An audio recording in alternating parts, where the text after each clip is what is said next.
Hello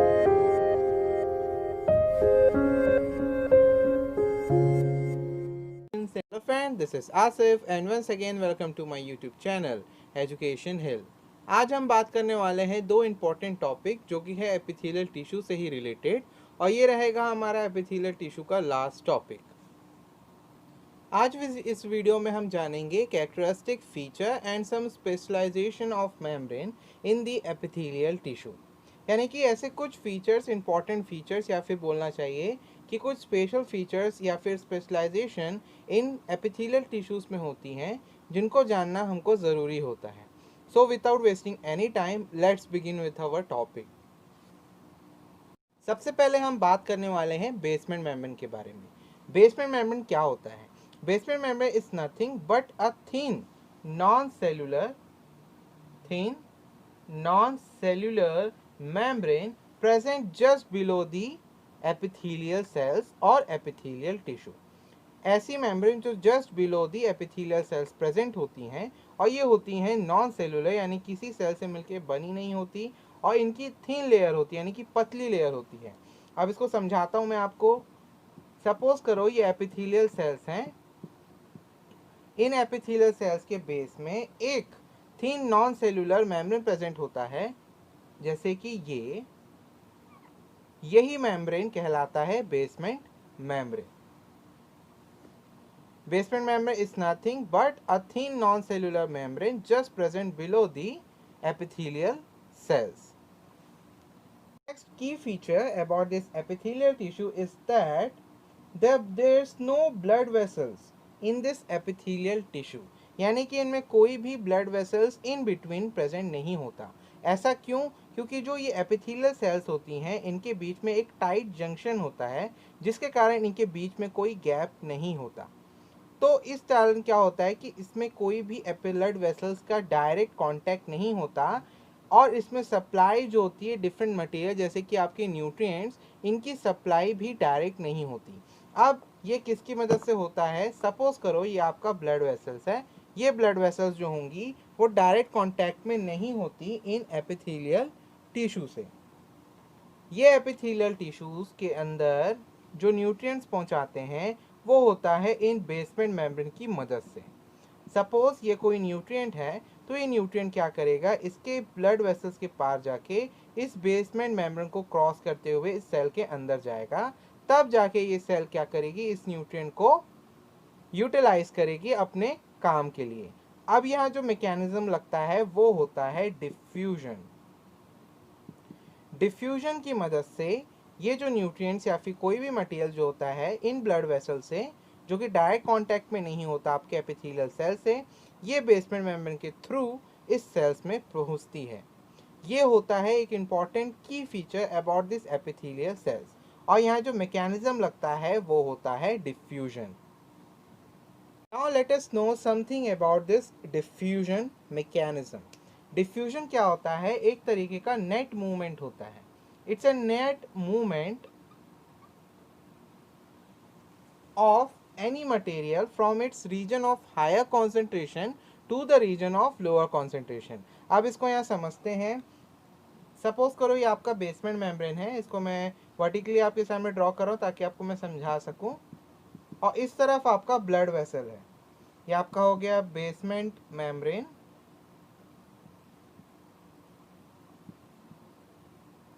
और इस तरफ जो है वो ब्लड वेसल्स की न्यूट्रिएंट्स या फिर कुछ भी मटेरियल जो हमको अंदर ट्रैवल करवाना ज़रूरी है, ये यहाँ पे प्रेजेंट है, ये न्यूट्रिएंट। अब क्या होता है, ये आपका जो अंदर का लेयर यहाँ पे बता रहा हूँ वो है एपिथेलियल सेल्स का। अब इसको यहाँ से यहाँ ट्रैवल करना है, तो ब्लड वेसल्स में जहाँ पे इन न्यूट्रिएंट्स का कॉन्सेंट्रेशन ज़्यादा होता है, यहाँ से इनका नेट मूवमेंट होता है इनसाइड द एपिथेलियल सेल्स। इसी मैकेनिज्म को हम डिफ्यूजन बोलते हैं। That is the net movement of any material from its higher concentration to the lower concentration, that is known as diffusion. यहाँ डिफ्यूजन के मैंने इसलिए बताया है कि कई लोगों को डिफ्यूजन जैसे और भी मैकेनिज्म होते हैं, जैसे ऑस्मोसिस है ना, रिवर्स ऑस्मोसिस, इसी तरीके से डिफ्यूजन में और ऑस्मोसिस में कन्फ्यूजन रहता है। तो इसलिए मैंने इस डिफ्यूजन को यहाँ पे क्लियर किया है regarding this basement membrane. Now let us know the two layers of basement membrane. अब क्या होता है कि जो बेसमेंट मेम्ब्रेन होता है उसमें दो लेयर प्रेजेंट होता है। जो नीचे का एक आउटर लेयर होता है उसको हम बोलते हैं बेसल लैमिना, और जो इनर की लेयर होती है उसको बोलते हैं फाइब्रस लैमिना। अब इसको हम डिफ्रेंशिएट करके यहाँ समझेंगे इन दोनों की कुछ स्पेशल कैरेक्टरिस्टिक्स। ये जो बेसमेंट मेम्ब्रेन होती है ये आउटर थिन लेयर और इनर थिक लेयर में बटी हुई होती है, यानी कि इसके दो लेयर्स प्रेजेंट होते हैं। एक होता है बेसल लेमिना और एक होता है fibrous lamina.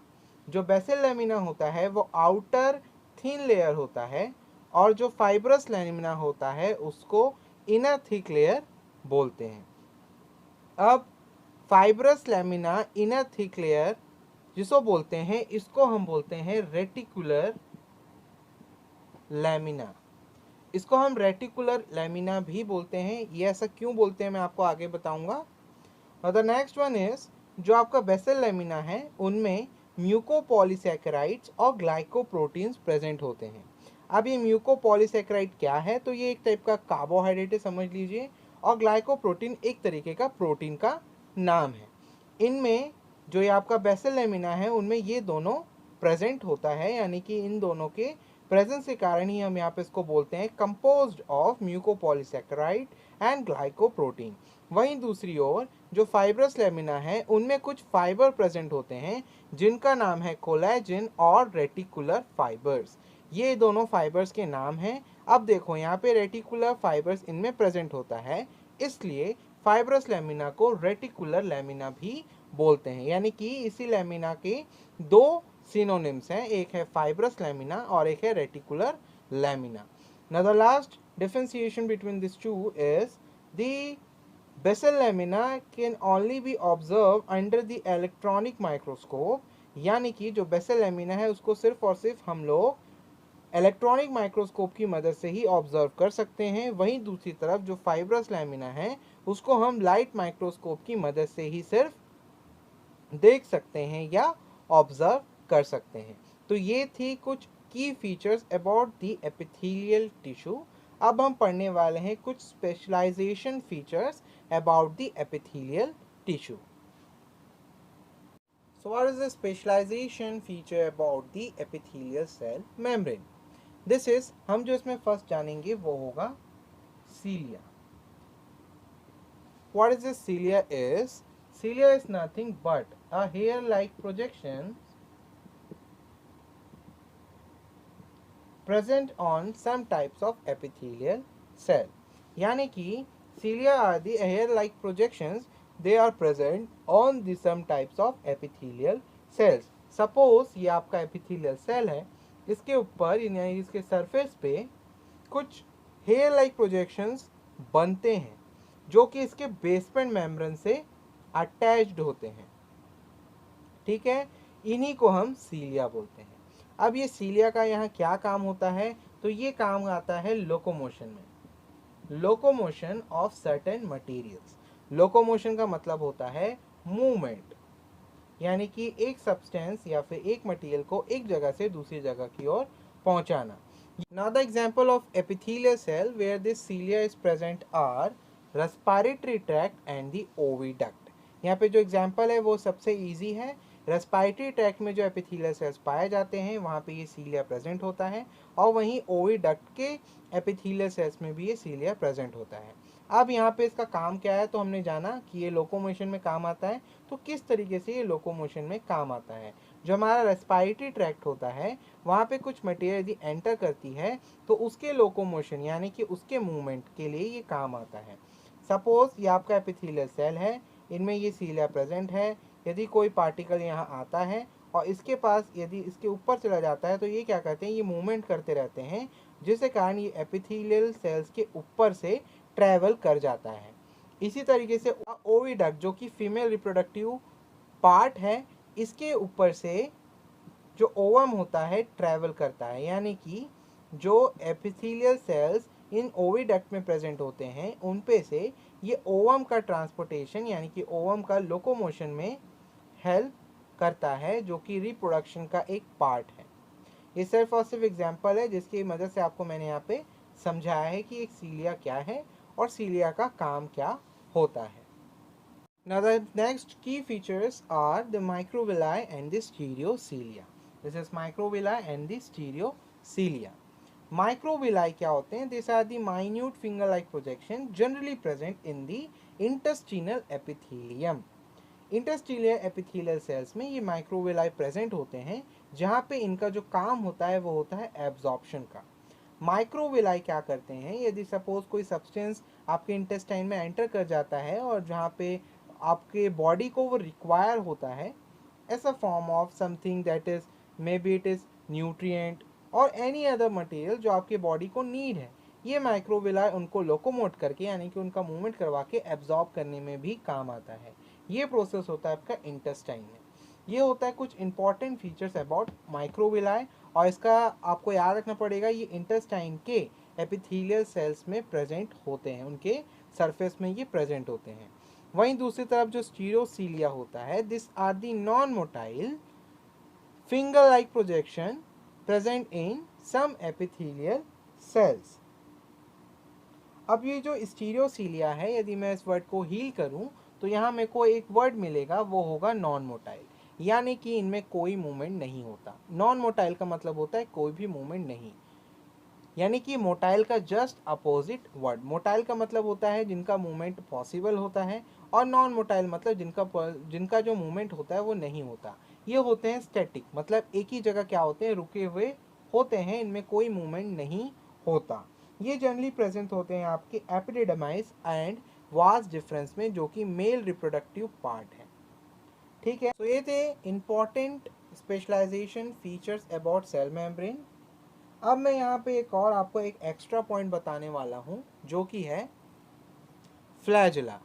Now what is this flagella is, और मैंने इसको इसमें क्यों बताया है आपको। ये जनरली सेल मेम्ब्रेन, जो एपिथेलियल सेल मेम्ब्रेन है, उसका ये जनरली टॉपिक आप नहीं बोलते हो, लेकिन इसको हम इस पर्टिकुलर टॉपिक यानी कि जो स्पेशलाइजेशन फीचर्स थे एपिथेलियल सेल मेम्ब्रेन के, उसी में ये टॉपिक आपको बताया जा सकता है, इसलिए मैंने इस फ्लैजिला टॉपिक को इसमें कवर किया है। फ्लैजिला भी क्या होते हैं? हेयर लाइक प्रोजेक्शंस होते हैं जो कि सेल्स में प्रेजेंट होते हैं। अब ये किन सेल्स में प्रेजेंट होते हैं? तो ये जनरली सिर्फ और सिर्फ स्पर्मेटोजोआ यानी कि स्पर्म सेल में पाए जाते हैं। स्पर्म क्या है? Sperm is a male reproductive gamete, यानी कि जो मेल का जो मेन गेमेट फॉर्मेशन होता है वो होता है स्पर्मेटोजोआ, और ये स्पर्मेटोजोआ में एक टेल लाइक प्रोजेक्शन होता है जिसको हम फ्लैजिला बोलते हैं। इसको हम फ्लैजिलम भी बोलते हैं। इन मैनी केसेस ये इसका सिंगुलर प्लूरल वर्ड जो हम पढ़ते हैं वो जनरली यही है, जहाँ पे हम इसको फ्लैजिलम भी बोलते हैं। ये फ्लैजिला सिर्फ और सिर्फ आपके स्पर्म सेल में पाया जाता है। यह आपके ट्रूमैन्स की बुक में कंसीडर किया गया था, इसलिए मैंने इसको आपको यहाँ पे बताया है under the topic specialization features about the epithelial cell membrane. So अब तक हमने एपिथेलियल टिश्यू के सारे टॉपिक्स को ऑलमोस्ट कवर कर लिया है।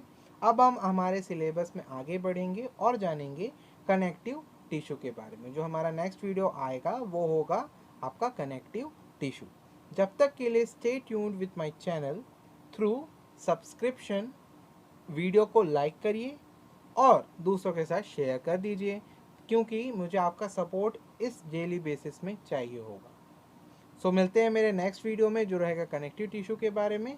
तब तक के लिए stay safe and have a nice day ahead.